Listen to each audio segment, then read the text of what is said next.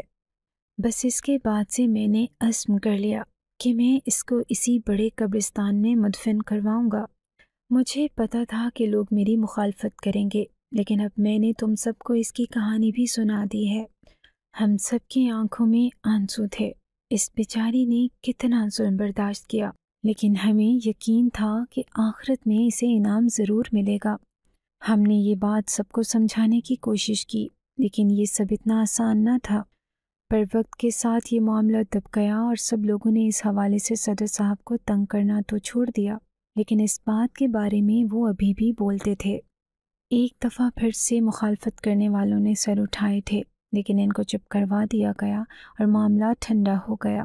میں واپس اپنے گھر آ گیا۔ میں نے یہ کہانی جب سے سنی تھی میرا دل بھاری ہو گیا تھا، کیونکہ وہ بیچاری ایک کم عمر اور معصوم لڑکی تھی، اور اس کی زندگی کیسے گزری اور اس کی موت بھی کتنی بری ہوئی۔ جو لوگ اس کو لے گئے تھے، جب ان کو پتہ چلا کہ یہ تو اس مقصد کے تحت یہ سب کر رہی تھی، تو ان لوگوں نے اس کو جان سے ہی مار ڈالا، جبکہ ان لوگوں نے بھی تو اس کے ساتھ گناہ کا کام کیا تھا۔